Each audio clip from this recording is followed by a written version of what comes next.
Olá, sejam todos muito bem-vindos. Aqui é Léo Soares, apresentador do canal Operação Policial, hoje à frente do quadro Investigação Criminal e para trazer para vocês mais detalhes de um caso que chocou Mata de São João, na Bahia. Uma chacina que aconteceu no dia 28 de agosto de 2023. E para trazer muitos detalhes, informações e atualizações desse caso, eu convidei o perito criminal Thiago Silva, ele que esteve presente nos locais de crime quando tudo isso aconteceu. Ele vai nos contar o que aquele cenário mostrava pra gente e como foi o trabalho da polícia junto com a perícia no dia dessa chacina. Só para vocês terem ideia, nós temos 10 vítimas fatais. Tínhamos 9 à época dos fatos, mas infelizmente um adolescente de 12 anos que tinha sobrevivido e foi levado ao hospital com mais de 50% do corpo carbonizado, morreu no começo de setembro de 2023. Ele foi a 10ª vítima fatal desse triste caso. Dessas vítimas, 3 delas crianças. Ou seja, ninguém foi perdoado naquela cena. Mas todos os detalhes quem vai trazer pra gente é o perito criminal Thiago Silva, que está lá na sua casa, lá em Salvador, para contar pra gente como tudo isso aconteceu. E como de costume, antes de começar, eu vou fazer uma audiodescrição do que acontece aqui e agora. Eu sou o Léo Soares, entrevistador do canal Operação Policial, tenho cabelo curto preto, pele branca, barba, estou vestindo uma camisa social preta, uma calça jeans azul e um tênis preto. Estou sentado em uma cadeira marrom. No centro do nosso estúdio, uma mesinha com uma caneca. À minha esquerda, uma luminária e uma grande televisão a qual vemos o Thiago Silva, já que a nossa entrevista acontece via videochamada. O Thiago tem cabelo curto preto, pele branca, não usa barba, está vestindo uma camisa social cinza e está em sua casa. Atrás dele, uma parede branca. Agora sim, perito Thiago, primeiramente, seja muito bem-vindo ao nosso canal, é um prazer conversar contigo. Como eu te disse nos bastidores, né, eu estava incessantemente atrás de alguém para conversar sobre esse caso e encontrei a pessoa certa, o perito criminal que esteve no dia dos fatos e vai nos contar como tudo isso aconteceu, já que nós temos, inclusive, mais de um local de crime, né, 2 casas que estavam ali na mesma rua, 2 casas próximas e nessas 2 casas vítimas diferentes.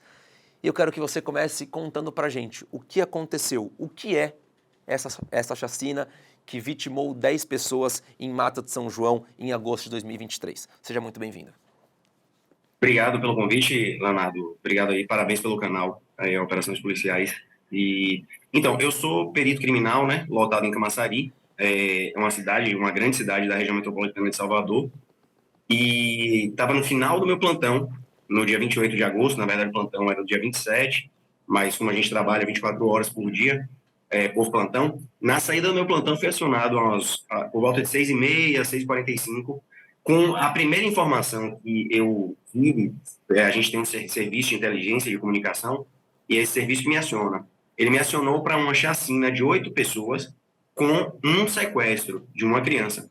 Então, naquele momento, eu já sabia que alguma coisa grande estava acontecendo e que era um caso que ia ter um desdobramento muito grande, muito, muito forte na sociedade.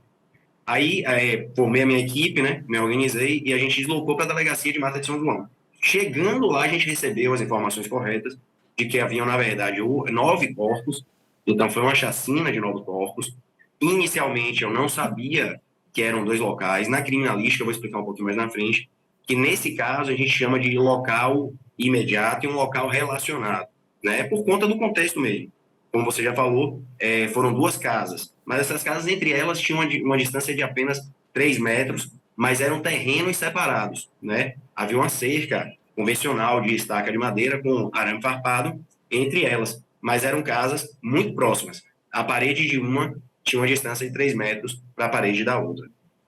Então, fui chamado na delegacia, conversei com a autoridade requisitante, o delegado de Mata de São João à época, o delegado titular, e lá ele teve a informação, inclusive a informação também de que havia esse adolescente que conseguiu se esconder sob uma cama e no incêndio ele fugiu, mas fugiu foi muito queimado, né? Teve 50% do corpo queimado, mas que graças a Deus ele ainda foi ouvido pelo delegado. Ele estava lúcido, só que por conta das complicações das queimaduras, né? Quando é de grande extensão, a chance de infecção é muito grande, mas ele ainda conseguiu dar o depoimento dele, que foi, eu acho que foi um ponto-chave aí até para o desdobramento das investigações. Eu queria esclarecer também, Léo, que na verdade aqui as informações que eu trago são de cunho criminalísticos, tá? Então, por exemplo, eu não consigo me aprofundar nas investigações, porque eu tenho um volume de trabalho muito grande. Então, assim, eu adoraria poder, e dou todo o apoio. Existem outros casos, em que esse foi um dos casos que assim não terminou em uma perícia. Na verdade, houveram algumas perícias relacionadas, né? Às vezes, a autoridade requisitante, que em regra é um delegado de polícia, ele, por exemplo, encontra um celular de uma pessoa relacionada, mas que não estava ali no local, ele encaminha para a perícia, isso vai gerar um novo laudo. Então, assim, quando são casos muito grandes, e aqui eu não estou falando de repercussão, que isso é uma dúvida que muitas pessoas têm, o laudo pericial ele é mais complexo ou menos complexo à medida que a gente tem mais ou menos elementos criminalísticos. Não importa se a vítima ali é famosa, se a vítima ali é rica, pobre, isso não existe para a criminalística. Existe sim. Tem muitos elementos, o laudo vai ficar muito mais complexo. Nesse caso, é um laudo de alta complexidade, 9 vítimas ao mesmo tempo, um cenário, assim, caótico, a primeira vista, né? Ao chegar no local, eu sou muito metódico e eu gosto muito disso. Então, assim, quando eu cheguei no local, eu entendi o que era a situação. Só que uma das casas, como eu falei, né, eram duas casas contíguas, assim, terrenos separados, mas muito próximos. A primeira casa, haviam duas vítimas femininas. E essa casa estava íntegra. Ela não tinha nenhum tipo de problema estrutural. Na segunda casa, haviam 7 vítimas, só que a casa tinha sido incendiada. E aí também tem um detalhe importante, que em um outro caso que eu fiz, né, também de repercussão, que para a perícia criminal existe uma diferença entre corpos queimados e corpos carbonizados, tá? Nesta casa, onde houve o incêndio, haviam corpos carbonizados e corpos incendiados. O que é a diferença, assim, a grosso modo? Quando há carbonização, é difícil até você determinar se é uma criança ou um adulto, se é homem ou se é mulher.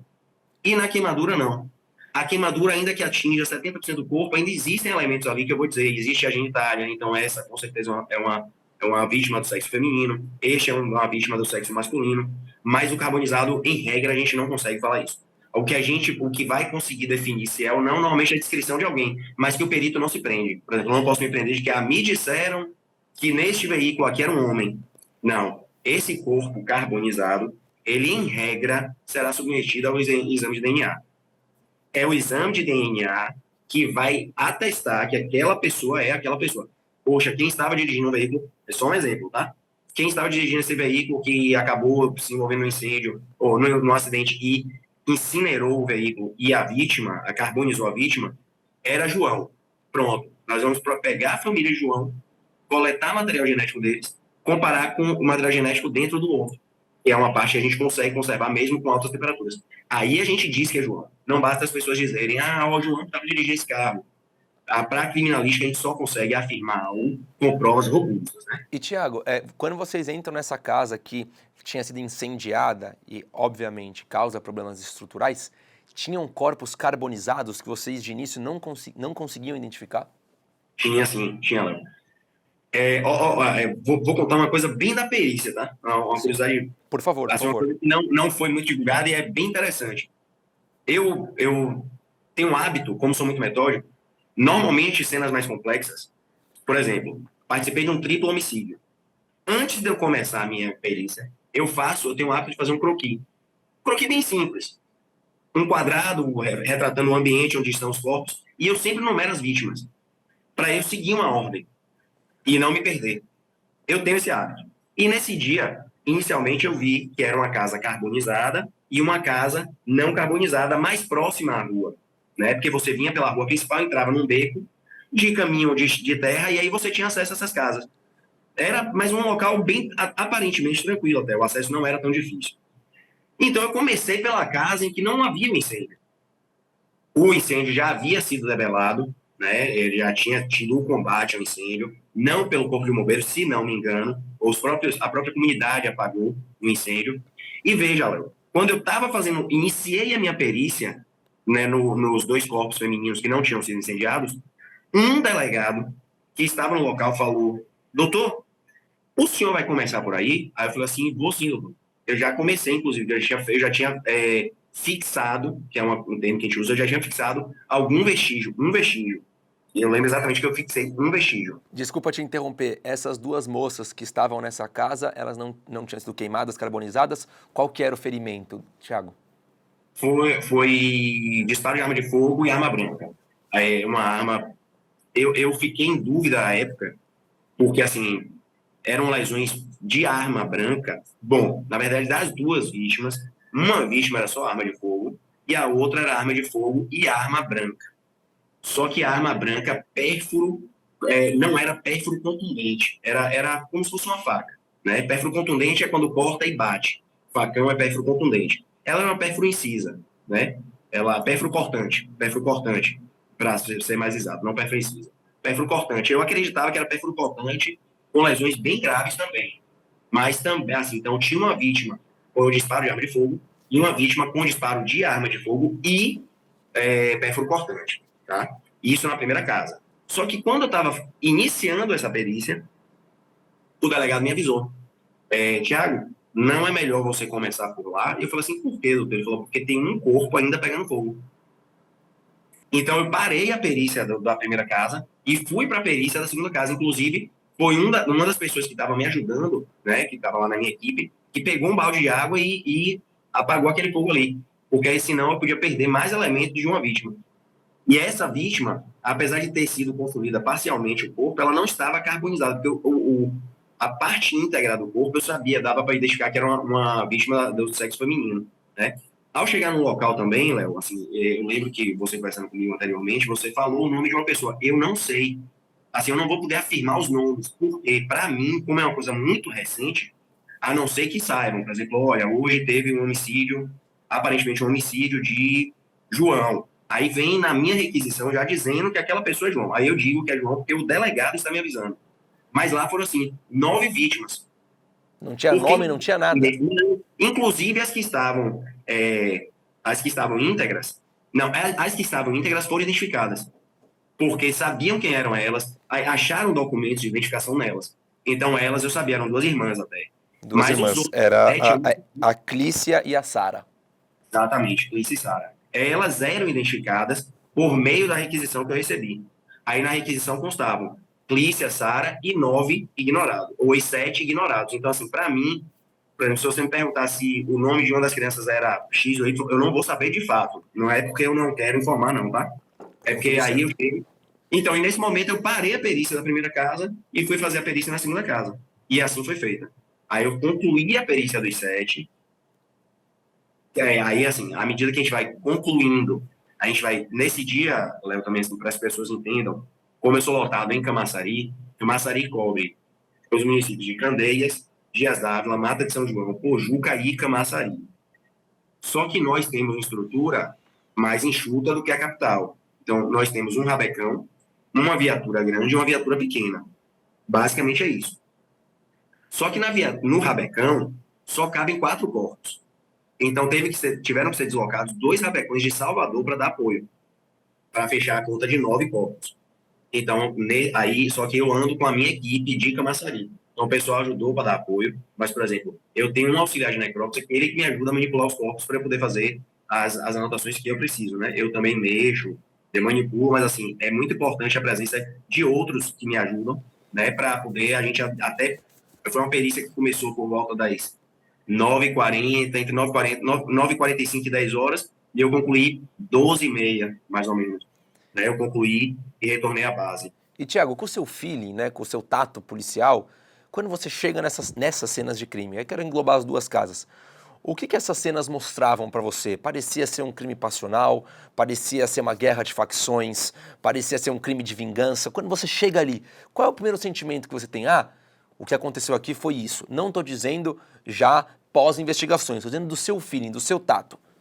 Pronto, inicialmente, assim, eu comento muito isso, que o papel do perito, né? E assim, eu gosto muito da minha. Sou entusiasta da perícia, mas assim, às vezes, tão importante quanto o que vai constar no meu laudo são as conversas que eu tenho com as autoridades no local.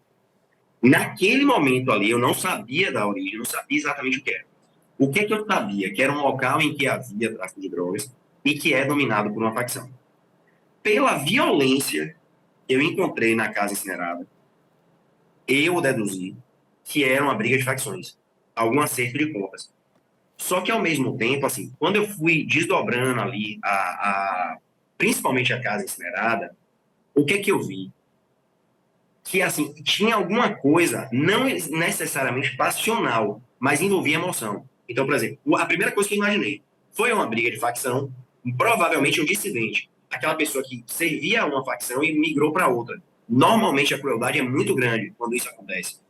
Por que eu estou te falando isso? Porque, assim, não foram à casa, executaram as pessoas e botaram fogo. Não foi isso que aconteceu. Houve, além disso, violência. Assim, eu imagino e disse ao delegado, à época, que muito provavelmente alguém ali tinha sido torturado. Isso não pode constar no meu laudo, porque eu não tenho elementos técnicos para afirmar que houve tortura. Mas eu tinha como afirmar que não foi uma simples execução. Pelo seguinte, a casa tinha 7 cômodos. Totalmente incinerados eram os 2 quartos, a sala e uma parte da cozinha. A cozinha era tipo americana. Então, da cozinha você enxergava a sala. Tá. Totalmente incinerado. Os 2 quartos, a sala e parte da cozinha. Só que entre os 2 quartos tinha um sanitário.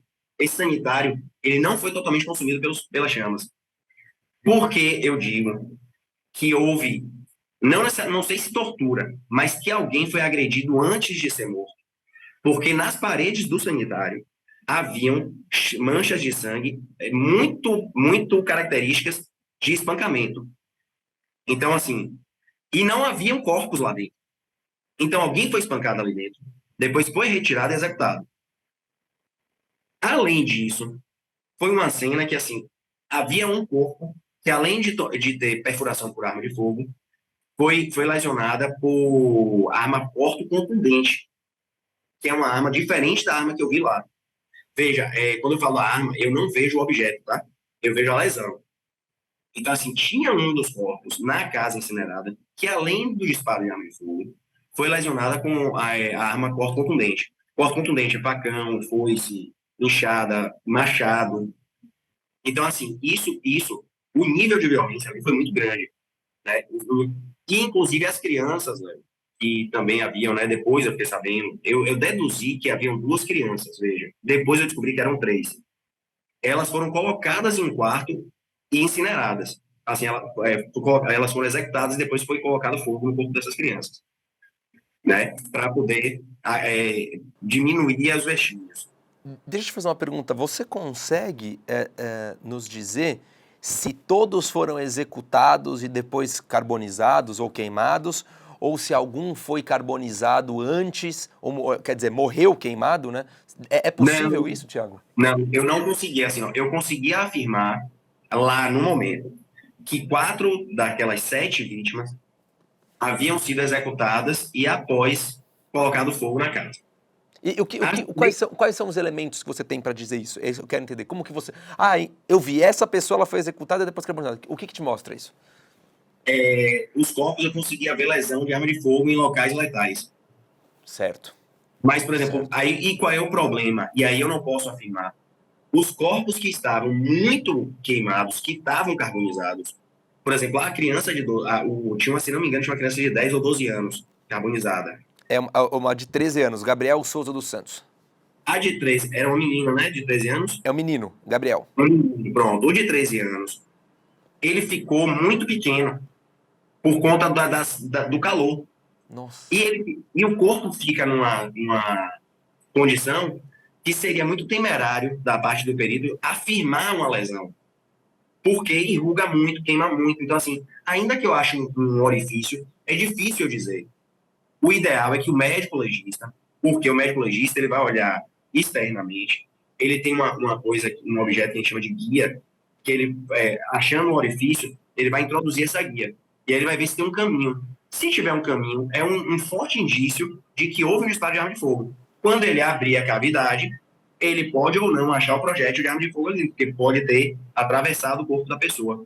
Mas se ele achar, ou então ele vai achar lesões internas, por exemplo, uma fratura em osso, característica de disparo de arma de fogo. Então, o médico afirma. Esses 3 eu não conseguia afirmar, por conta do nível de carbonização. Então, por exemplo, eu não sabia que era uma criança de 13 anos. porque os três estavam com tamanhos muito parecidos, né? Esses três que estavam em um quarto e houve a carbonização. Esses eu não conseguia dizer. Os outros 4 corpos, se não me engano, dos outros 4 eram 3 mulheres e um homem, era visível disparo de arma de fogo em locais em que... Porque, assim, Léo, um disparo de arma de fogo no ombro não é um motivo que normalmente levaria a óbito, mas machuca. Mas um disparo em face, em cabeça, e isso é letal. Então, assim, esses 4, eu lembro que haviam disparos, lesões em locais letais.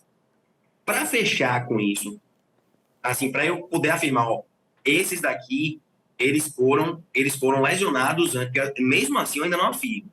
O que é que vai afirmar, Léo? Se eles foram incinerados, se foi colocado fogo antes ou depois? Normalmente os médicos vão olhar a traqueia, se há ou não fuligem. Se há fuligem, eles estavam vivos. Se não houver fuligem, é porque eles estavam mortos, porque eles já não estavam mais respirando.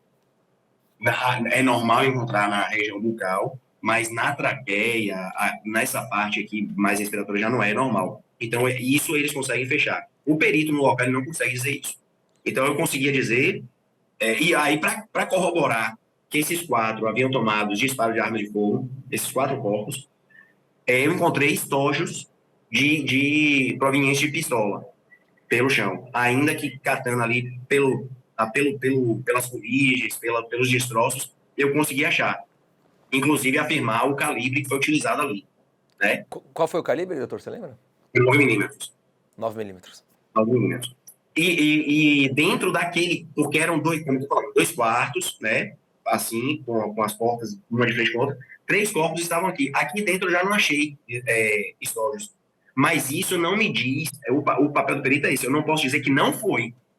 Eu digo que ali não tinham elementos balísticos. Mas eu realmente não sei se houve disparo de arma de fogo nessas 3 crianças ou não. Mas morreriam de qualquer jeito por conta do incêndio. A situação do... 4 corpos estavam em um lugar e 3 em outro, é isso? 4 em um cômodo e 3 em outro? A divisão de data foi 2 corpos na sala, Tá. 2 num quarto que eu chamei de quarto 1, ou 2, não lembro, e 3 no outro quarto. A divisão foi exatamente essa.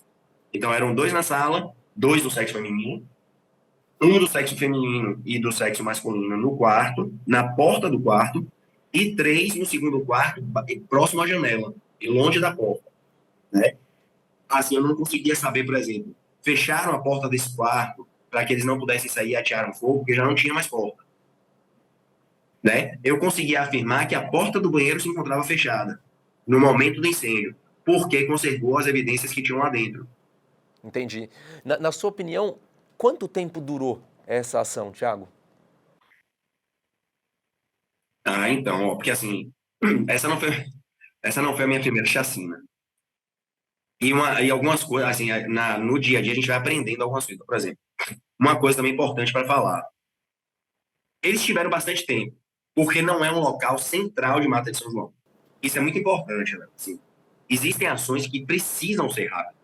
Então, por exemplo, uma ação, um homicídio que ocorre no centro de uma cidade, às 2 horas da tarde de uma terça-feira, não pode ser longo, porque o acesso da polícia é muito grande e você tem muita gente vendo. Mas como foi na madrugada do dia 28, e é um local, é considerado zona rural de Mata de São João. Apesar do acesso ser muito tranquilo, você chega lá, é pista, é asfalto e tal, e é um pouco recuado.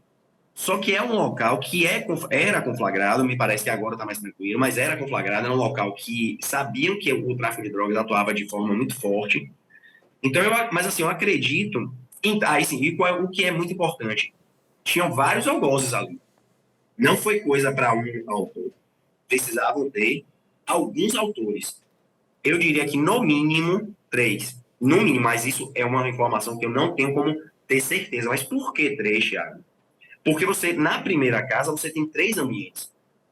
E para você dominar 7 pessoas, ainda que 3 sejam crianças, é difícil. Então, uma pessoa só é muito difícil dominar 7 pessoas no contexto que eu vi ali. Mas assim, eu diria que no mínimo ali foram 30 minutos. No mínimo.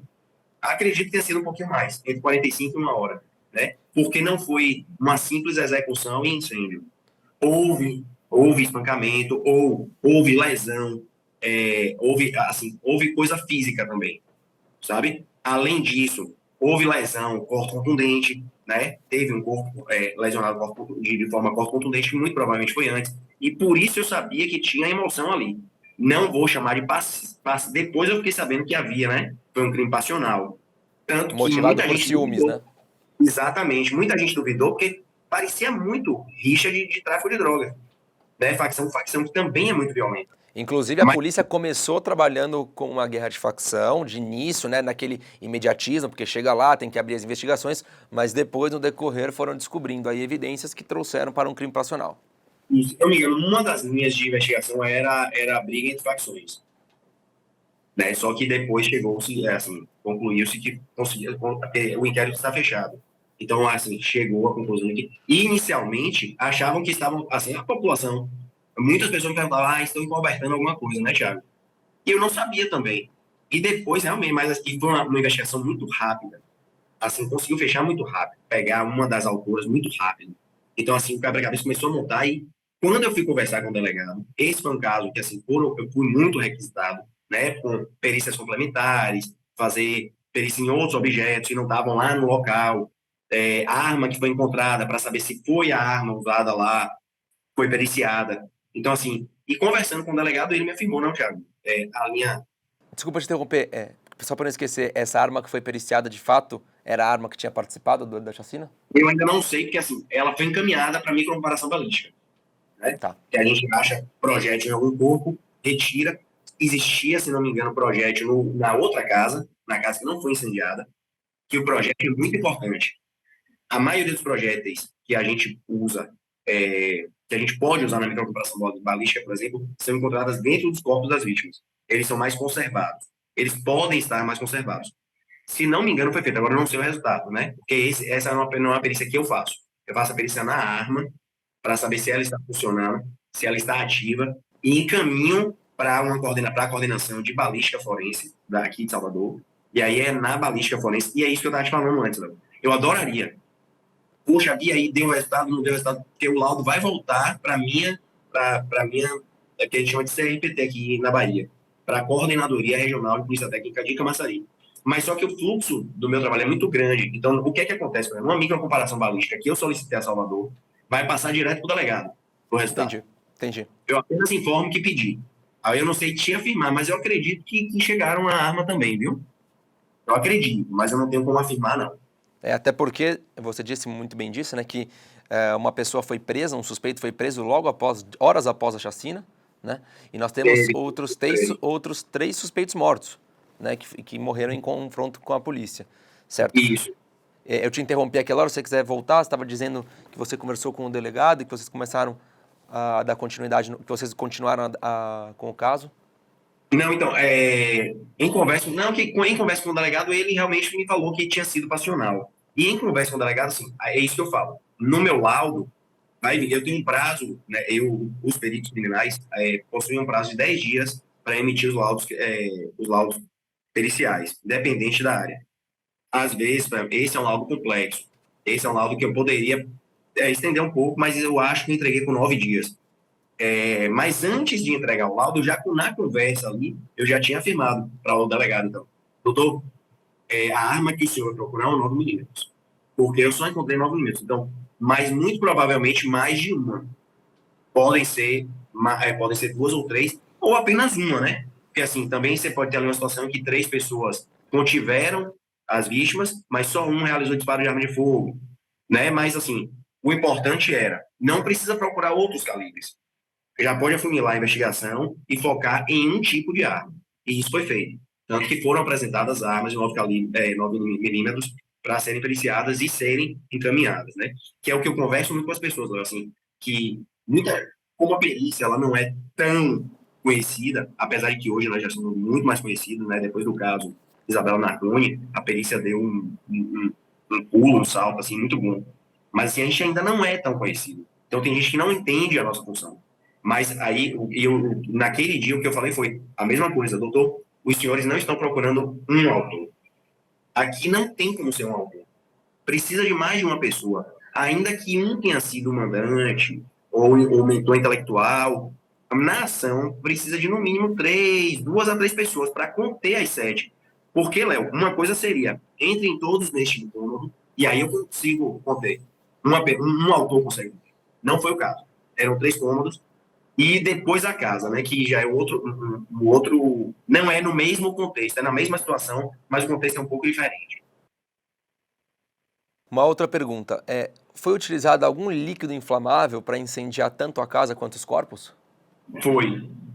Não, então, não sei se porque, e por incrível que pareça, o que é que me apontou que houve líquido inflamável? O odor.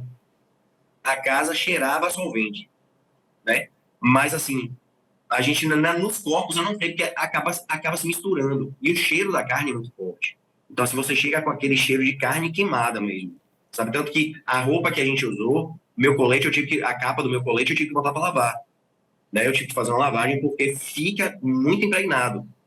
Então, assim, eu sentia o cheiro de solvente, mas eu não sabia se tinham sido ateados em cima dos corpos ou aí é uma opinião pessoal, mas eu não tenho elementos técnicos para afirmar. Eu acredito que foi na casa. Não, Que assim, solvente que é esse, Thiago? É um sorvete comum?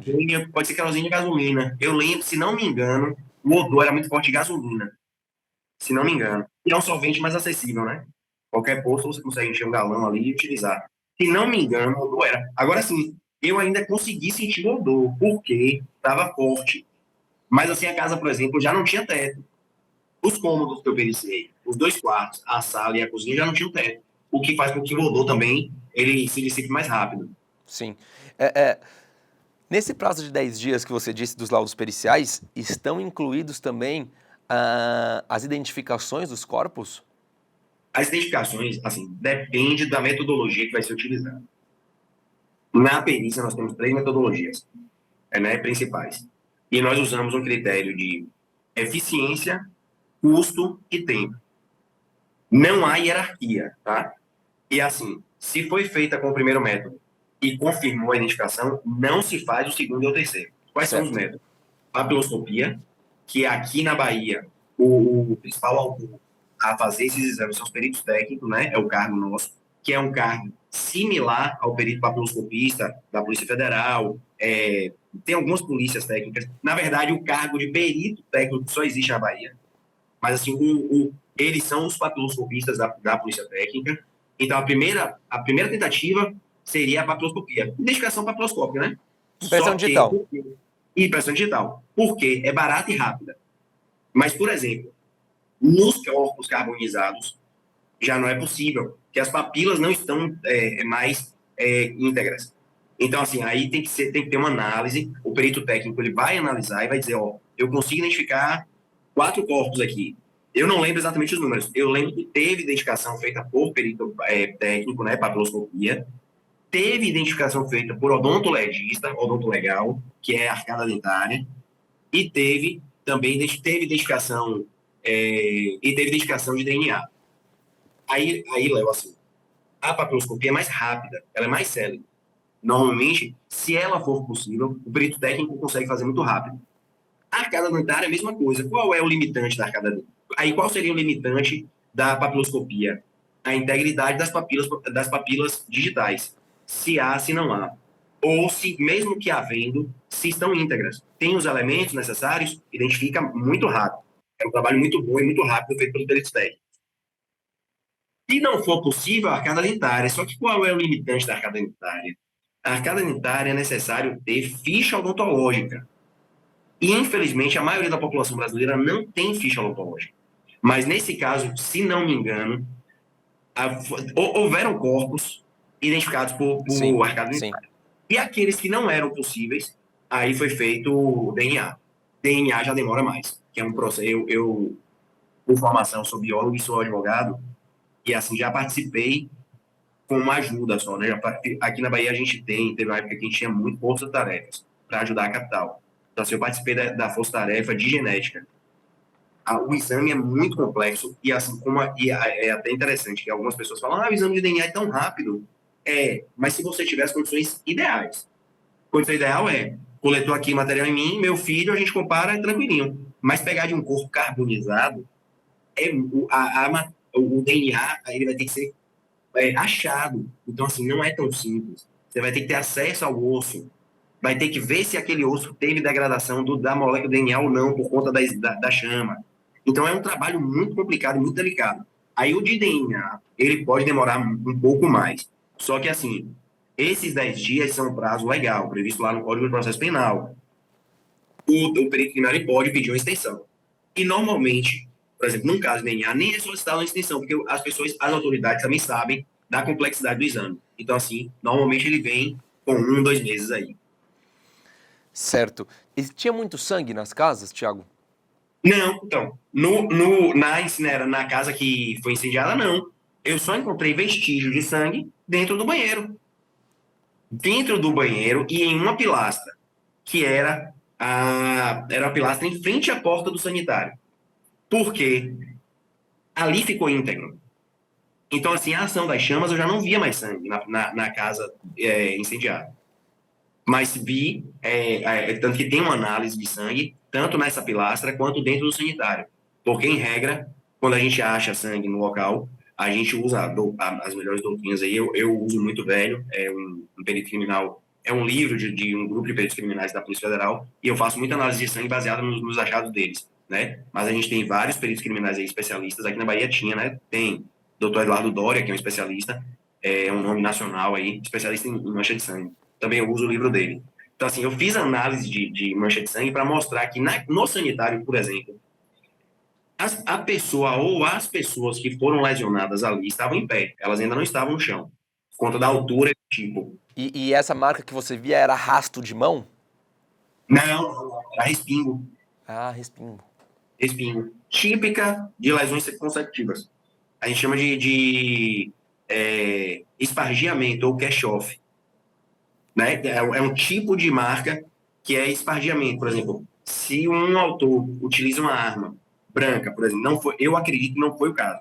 Mas se ele dá golpes repetidos, esse movimento aqui, Léo, faz com que gotículas sejam lançadas.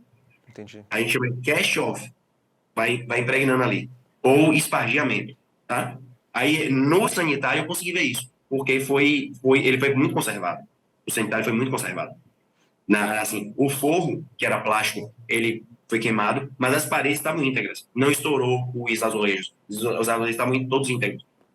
Então, assim, tinha fuligem e tal, mas estava bem conservado. O ambiente interno estava bem conservado. Certo. E eu imagino, Thiago, nesses locais tem vizinhança, né? Pode ter alguns familiares próximos, enfim. Quando vocês chegam, né? Na verdade, quando você, porque a polícia já estava lá, quando você chega ali como perito, o local estava preservado para fazer a perícia ou tinha alguma contaminação de alguém que invadiu a casa, enfim, de algum vizinho que, por socorro, tentou ajudar alguém e também entrou na residência? Como que estava esse cenário? Não, assim, ele estava, por conta para debelar as chamas, teve que ter a entrada de pessoas, Justo. né? Exato. Principalmente na casa, mas, assim, diante de tudo que eu vivo, foi um local bem preservado. Até pela repercussão, eu acredito, né? Que, assim, houve a ação, quando a polícia militar chegou, ela já isolou. Porque, assim, não é imediato, mas quando a polícia militar chega, ela normalmente, e ela faz um bom trabalho de isolamento e preservação. Ela já isola ali, já não deixa ninguém chegar. Eu lembro que quando eu cheguei, por exemplo, é muito comum ter pessoas muito próximas dos corpos. É muito comum. Populares, né? Sim. Porque às vezes a polícia militar não consegue conter, não consegue controlar ali, ou por outros fatores. E nesse caso, assim, as casas eram cercadas por cerca simples, arame farpado com estacas. Dentro dessa delimitação não tinha nenhum tipo de popular. Não tinha, de fato. Só estavam a minha equipe e a equipe da Polícia Civil. Você chegou. Inclusive, os policiais militares se mantiveram fora da área, porque também, assim, como foi um caso muito grande, aí, o DHPP, né, o Departamento de Homicídio e Proteção à Pessoa da Bahia, da Polícia Civil, foi acionado, então chegou uma equipe muito grande. Aí, se ficar todo mundo. Eu sou um perito que não. Assim, quando o perito chega no local, a cena de crime é do perito. Ele passa a ser a autoridade ali, inclusive diante dos outros policiais. Então, por exemplo, eu posso pedir que todo mundo saia, e é o ideal que as pessoas saiam, delegado, investigador, escrivão, policial militar. Mas eu sou um perito que, assim, enquanto não me atrapalha, eu não me incomodo da presença. Agora, graças a Deus, os colegas sabem, né? então ninguém vai chegar e vai mexer, ninguém passa muito em minha frente por causa dos registros fotográficos. Mas, assim, o que eu posso te dizer é que realmente foi um local bem preservado, diante dos outros que eu costumo frequentar e realizar meu trabalho. Certo. Esse jovem de 12 anos que teve o corpo parcialmente carbonizado, né, que estava queimado, com mais de 50% do corpo aí, terrível, você chegou a ter algum contato com ele?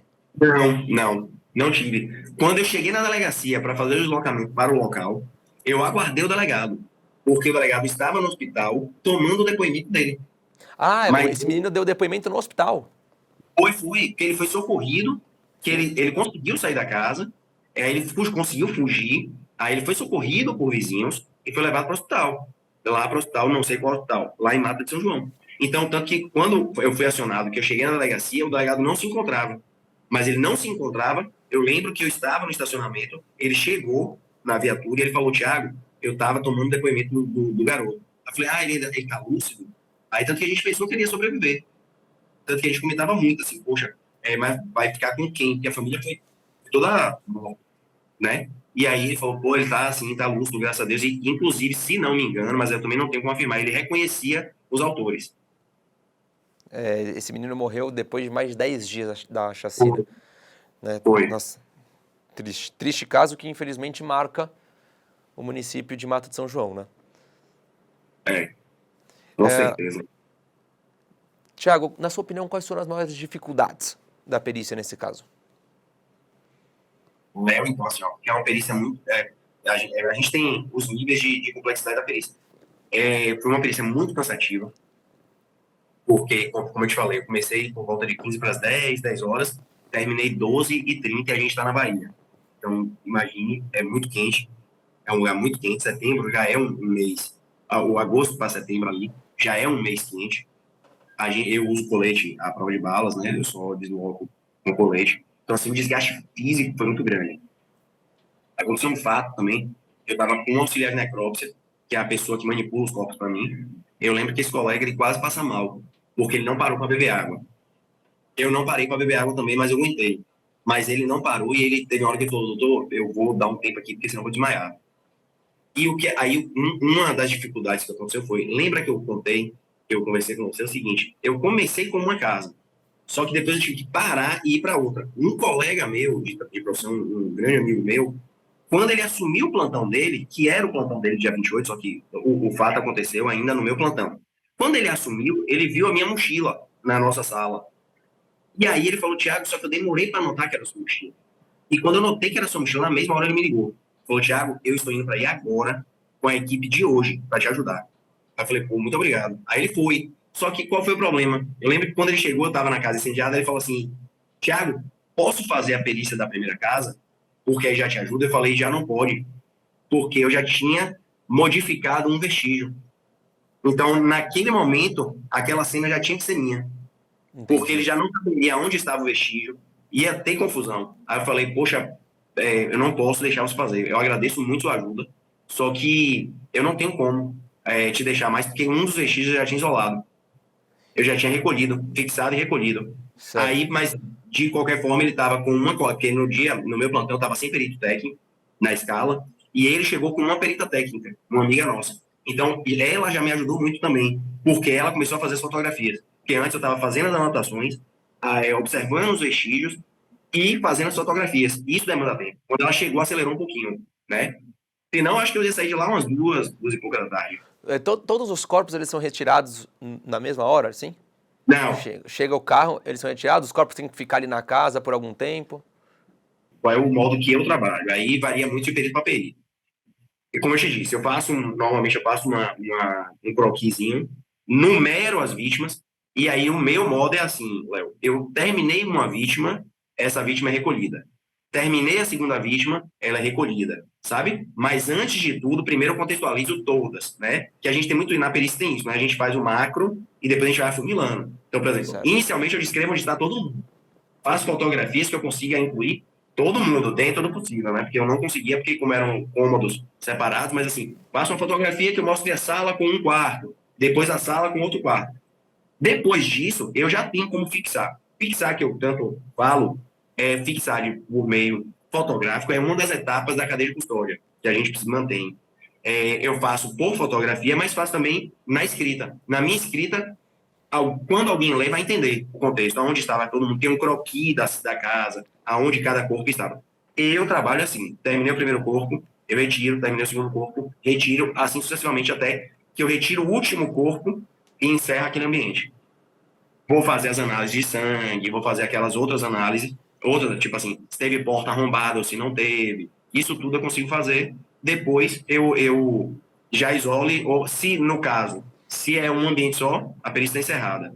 Se tiver algum local relacionado, um local imediato, aí eu vou fazer perícia nesse outro local. Nessa casa 2, os corpos estavam próximos um ao outro, eram duas mulheres com marcas de tiro e uma delas com marca de facas, enfim, de arma branca. O que mostrava para você essa casa 2, perito Tiago? Essa casa 2 inicialmente, assim, a mesma pergunta que você me fez da outra. A primeira coisa que eu pensei dessa casa foi, muito provavelmente, quando esse grupo que estava na primeira casa foi sair, essas duas irmãs provavelmente foram na porta e olharam. E aí, assim, poxa, não pode deixar testemunha. Só que me chamou a atenção, Dano colateral, né? isso, só que me chamou a atenção, e isso eu também conversei muito na época, que assim, eu não sabia se era só isso, por conta da arma branca. Porque veja, isso tudo é só lógica. Se eu só quero eliminar uma testemunha, disparo de arma de fogo é a coisa mais eficiente que tem. Só que uma delas foi atingida e foi atingida assim, com violência, com arma branca. Depois eu fiquei sabendo, eu não conseguia confirmar isso no dia, porque veja, a primeira informação foi de que aquela criança de 12 anos, o adolescente de 12 anos, ele tinha fugido. Ele simplesmente tinha fugido. Só que depois, mas isso eu não tenho como confirmar, isso as investigações que vão dizer. Depois eu comecei a achar que elas tinham dado guarida a essa criança. E eles souberam. Então, quando eles souberam, eles foram tentar entrar na casa, ela deve ter resistido, uma das irmãs deve ter resistido, aí eles agrediram com arma branca para entrar. Só que o garoto conseguiu fugir, de qualquer jeito. E aí a cena era uma casa pequena, com 5 cômodos só, né? Eram 2 quartos. Lá eram 7 cômodos, porque tinham 2 salas. Tinha uma área de serviço com área de a cozinha. Essa eram 2 quartos, um sanitário, uma cozinha e uma sala. Os 2 corpos encontravam na sala, né? Ao solo, assim, uma coisa... E ali foi rápido, ali foi de passagem. Apesar de ter arma branca envolvida, não foi uma ação que a pararam para agredir elas, não. Cometeram ali os homicídios e foram embora, sabe? Mas foram as duas irmãs, uma bem próxima à porta e outra ainda no meio da sala. Né? Essa que estava no meio da sala, a impressão que eu tive é que ela tentou fugir. Ela tentou ir para a parte de trás, tanto que ela só foi atingida por trás, né? Certo. E aí, uma óbito ali. Certo. Perito Tiago, mais alguma coisa que você quer trazer aqui para a nossa entrevista que nós não falamos até o momento? Algum outro ponto que você acha interessante? Não, assim, no final das contas, as duas casas, elas foram alvo de dois laudos apartados, que a gente chama de 01 e 02, mas eu sempre, em um dos laudos, cito outro, porque eu sabia que era a mesma situação, né? Foram atos contínuos, não foi assim, aconteceu aqui o incêndio, a chacina, e depois voltaram para... Não, na saída deles, até porque a saída é no sentido da casa, né? Não sei se dá para notar, mas eram 2 casas aqui, e a rua era aqui, era desse lado. Entendi. Então, Saindo da casa 2, que é onde foi da casa incendiada, vamos chamar assim, da casa incendiada, você passa pela casa 2. Exatamente, exatamente. Então, assim, eu sabia que tinha sido ato contínuo. E, pelas informações também, foram próximas. As ações foram muito próximas. Então, assim, concluíram em na passagem, não sei se por acaso, mas, assim, as irmãs fizeram algo. Eu acho que eles foram lá verificar. Eu acho que eles viram a criança fugindo. E aí Isso. foram lá verificar se ela tinha dado guarida. Essa é a informação que nós temos, que o menino incendiado, de adolescente de 12 anos, fugiu e elas deram apoio para esse menino. E, obviamente, como você trouxe para a gente, que esse menino poderia conhecer, inclusive, esses suspeitos do ataque. Então, para também liquidar o menino, acabaram matando essas duas moças. Esse garoto, Léo, ele seria morto de qualquer jeito. Ele só não foi morto porque ele ficou muito quieto debaixo de uma das camas. E por isso ele teve também o corpo incendiado, porque a cama pegou fogo e ele não conseguia sair ainda. Quando ele conseguiu sair, já foi por uma janela na região posterior da casa, e aí ele conseguiu fugir, porque é uma área de mata. Atrás não são outras casas, é uma área de mata. E na casa das irmãs, você tinha a porta de frente, né, que entrava para a sala, e tinha uma porta também que dava acesso a uma outra casinha muito próxima, que era delas até. Que elas estavam construindo uma segunda casa para uma das irmãs ir morar lá, alguma coisa assim. E aí ele passou ali, mas ele entrou pela cozinha, parece, alguma coisa assim, elas pegaram isso, eu realmente não sei. Mas eu sei que eles abordaram elas, não foi, inicialmente foi isso que eu te falei. Eu pensava que elas tinham ido, coisa de curioso, né? Tanto que é uma coisa que eu falo muito para as pessoas, não vão atrás. Ouvir o disparo de arma de fogo, aguarde, ou então se esconda. Mas as pessoas têm o ímpeto de ir olhar pela Sim, curiosidade, e às vezes você acaba se envolvendo em algo que, aí inicialmente eu achava que era isso.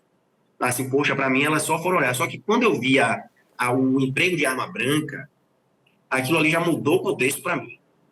Porque a arma branca já não foi uma morte tão rápida. Já não foi uma execução para eliminar uma testemunha. Assim, queriam mais alguma coisa. Aí eu comecei a associar de que elas tinham dado proteção a essa criança. E aí eles, com raiva, acabaram fazendo o que fizeram, né? Perito Thiago, muito obrigado pela sua participação. Foi um prazer te receber aqui. Quando você vier para São Paulo, vem aqui conhecer nosso estúdio, está convidado. E mais uma vez foi um prazer conversar contigo. Muito obrigado, Leonardo, pelo convite aí, viu? Parabéns pelo canal e boa sorte. Gente, hoje eu conversei com o perito criminal, Thiago Silva, ele que esteve aí nas cenas de crime da chacina que aconteceu em Mata de São João, na Bahia, um local que fica aproximadamente 60 quilômetros da capital Salvador, é região metropolitana de Salvador. Infelizmente, 10 pessoas foram mortas, alguns corpos carbonizados, crianças entre as vítimas, disparo de arma de fogo, uso de arma branca, enfim, um verdadeiro ataque aí que vitimou essas 10 pessoas. A polícia, no decorrer das investigações, e claro que essas investigações já foram concluídas, porque o caso aconteceu em agosto de 2023, a polícia concluiu que foi um crime passional, motivado por ciúmes, né? Um dos mandantes do crime ali tinha ciúme, que a atual namorada tinha alguma coisa ainda com uma pessoa da casa, que seria ex-namorado dela. Então, virou todo esse imbróglio dessa história, que é uma tarefa muito difícil para a polícia. É importante a gente salientar isso, para a Polícia Civil, para a Polícia Militar, para os peritos, porque envolve muitas vítimas, envolve um cenário de crime complicado, envolvem vários profissionais ali ao mesmo tempo, num local que não tem tantos policiais, mas a polícia deu um fim nesse caso e, infelizmente, todas essas pessoas foram mortas e não estão aqui mais para contar a sua história, tiveram a sua vida ceifada. Muito obrigado a todos vocês, fica aqui o nosso muito obrigado ao perito Thiago mais uma vez, nossas redes sociais estão à disposição, assim como o nosso e-mail op@medialand.com.br. Eu fico por aqui, vejo vocês na próxima semana com mais uma investigação criminal. Um abraço, até lá, tchau, tchau.